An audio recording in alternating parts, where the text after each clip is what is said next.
It's an AR-9mm Pistol Caliber Carbine, and this one is different than pretty much every other Pistol Caliber Carbine. It has something called Radial delay blowback in the bolt carrier group here. And essentially what that does is CMMG noticed that in other Pistol Caliber Carbines, whenever that round would go off, the bolt would start moving backwards a little bit prematurely, releasing some of that back pressure and lowering the velocity of the rounds coming out of the end of the muzzle. So they figured out a system with their bolt carrier group that kind of combats that. This thing has been a real badass. Now, I'm not gonna lie to you, they're not cheap, but I can tell you this, they are 100% worth it. But there were some things about it that I didn't like. And so that's what we're gonna be covering today. I got a bunch of new mods. We got a drop-in trigger. We got a linear compensator. That's pretty legit. I've never tried linear comps until now. We also got a better grip angle on the grip here. We got some anti-roll pins and all kinds of other cool stuff. If you do see anything on here that you would like to get and you're like, dude, I want one of those, just check the very first couple of links into the video description.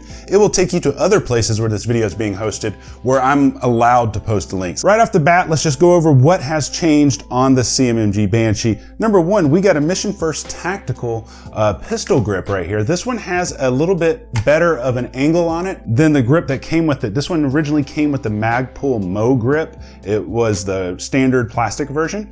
And I felt like when you had it, it was canted backwards a little bit more so than this one. The reason I didn't like it was it kind of would tweak your wrist. And then when you tweaked your wrist, it would make you want to chicken wing your arm out. And I didn't like that. So I went ahead and put one of these on. I will say, if you have a Banshee and you want one of these grips, there is a little piece like right here that you will actually have to grind off so it will fit against this, because this grip is made for a standard lower.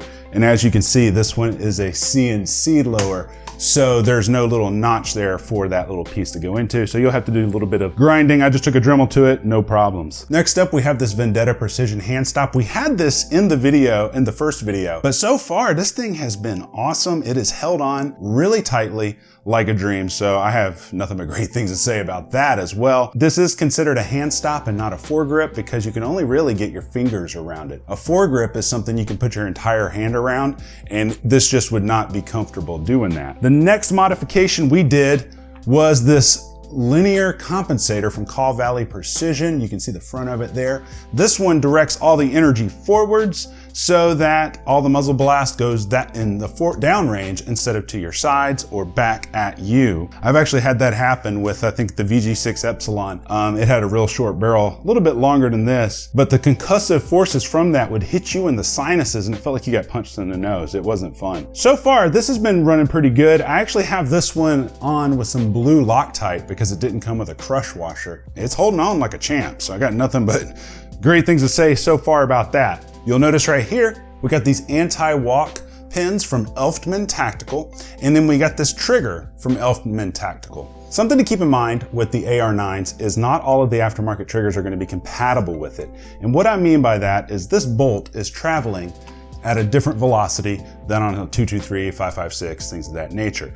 Because of that, you could possibly get hammer follow where the hammer comes back and it would simulate kind of a full auto type experience. It's not really a controllable one, so don't get too excited. And then the other problem is too, the velocity of this, from what I understand, would tear up the hammer over time and could cause the hammer to break. So we got an AR-9 specific trigger from the boys at Elftmann Tactical. So a big shout out to those guys for sending it out. Let me show you this real quick and then we'll take a look inside. You're already at the wall and then you pull the trigger, okay? And here's the reset. Boom, so short, so crisp. It literally is like breaking a rod of glass. Now let's take a look at the inside and let me show you something real. So here we can see the inside of it. You can see that it is definitely red. Now something interesting about this trigger is you really don't need these anti-walk pins. These are just an extra level of security. These two Allen heads, one up here on the right, one over here on the left, those will put downward pressure on the trigger mechanism, pushing it up, and then it will lock whatever pins you have here into place. You put a little bit of blue Loctite on them and they will set into place. The other cool thing about this is right here. This is an adjustable pull weight, so you can turn it in one direction, make the trigger heavier, turn it in another direction, make the trigger lighter. Works like a charm. So that's legit. Now, let's talk about another thing that we got going on right here. And that is the Elftmann Tactical, what they're calling a speed safety. So it basically takes your switch safety and just turns it into a push button. So for those of you new to safeties, red is dead. That means it's ready to go. You can pull the trigger, pull it back, pop it back over.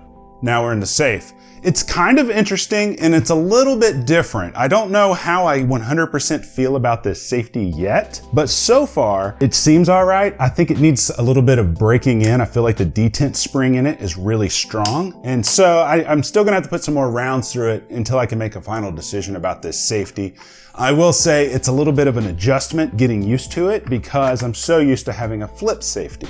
So I say all that to say this, if you like what you got, you don't really need this, but it is something that's kind of cool to try out, and we will be talking about that further in the future. For magazines, somebody said they couldn't get OEM mags to work. I've been having zero issues as well. I've had zero malfunctions with this. I did read that in the comments. I can't remember if it was my video or somebody else's video. They were having cycling problems with the OEM mag. And for that, I would say, if you watched my other video, CMMG Banshee offers what's called like a bolt carrier tuning kit. And instead of tuning your buffer and your buffer spring, it's a set of weights that you can add to this to slow the bolt down, or you can remove weights from it to speed up the bolt.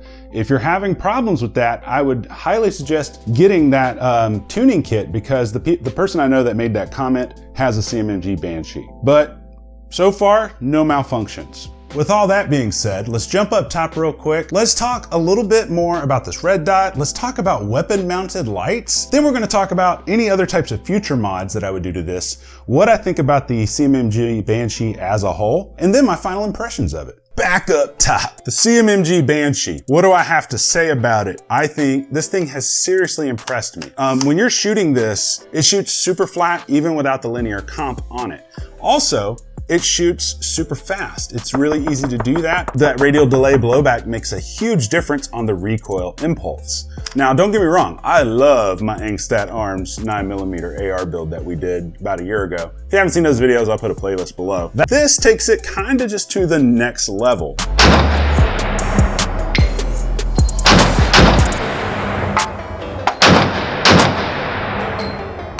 As far as the way that it feels when you're shooting it, it's hard to explain the way that this radial delay blowback feels, but it almost feels kind of like if you put a compensator on your handgun and then you go shoot it compared to no handgun. It's like, that feels different. It feels strangely pleasant. And so for that, I can totally understand why these are priced the way they are. Let's talk about this tail hook real quick, because I don't know what I think about it yet. I guess like this, it feels okay, right? Like you're like, oh, bang, bang, bang. I just find that it's a little bit wonky. It's like, okay, if I pull it from here and do that, you know, now I have to pull this button in to get it to close. It's really hard if you're cheeking it and it incidentally hits your shoulder. It's really hard. Whereas I would say the SB Tactical models are just a lot more comfortable. Now, with that being said, I love the fact that it is adjustable.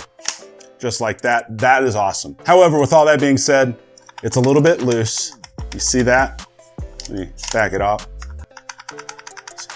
That's not the castle nut, that is this tail hook. Now let me show you something else. So this is the SBA3 brace from SB Tactical that just came out earlier this year. It's adjustable just like the other one. 5-position, and this one uses a standard carbine buffer, but the way they get around it and get ATF approval is it's only 5-position adjustable and not 6-position adjustable. So you can use a standard carbine buffer, whereas the tail hook is all proprietary. So you can't really take this brace off and put anything else on that buffer tube. The other thing I don't like about it is this brace system is a $200 system. The SB Tactical is about 160 bucks. Watching this on YouTube, just check the first link so you can find the build list and all the links. Any other video platform, everything will be there for you. I think this would benefit from an SBA3 brace. That's just my opinion. So I'm gonna try to get one to put on here. The Call Valley Precision Linear Compensator. This thing is a really interesting experience, I will say.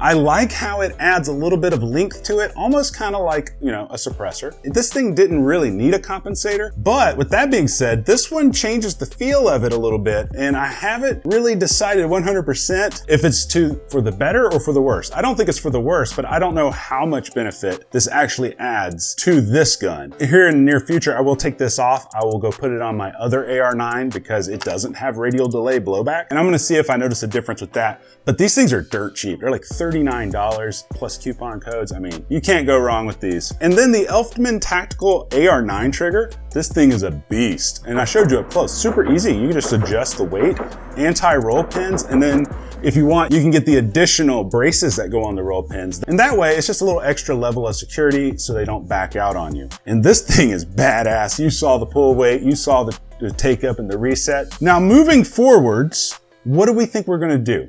Well, number one, I'm probably gonna get a different light. I don't know how I feel about this because, you know, it's so little and tiny. I mean, it's not bad. I kind of would rather have it on the side here and a little bit further forward. Problem is we got such a short handguard, maybe we'll get a new handguard that kind of covers up this linear compensator right here. Then we can put that out a little bit. But then, would that defeat the purpose of anything? Next up, we got the Holosun 510C. This red dot has really impressed me. I didn't know what to think when I first got it, but it has been holding up. I've been taking it off this gun. I'm putting it on my 223s. I've been taking it off, putting it on my 1022. It just keeps running. And I love how it has the shake awake feature, you know, so it turns off when there's no movement. When it senses movement, it turns back on.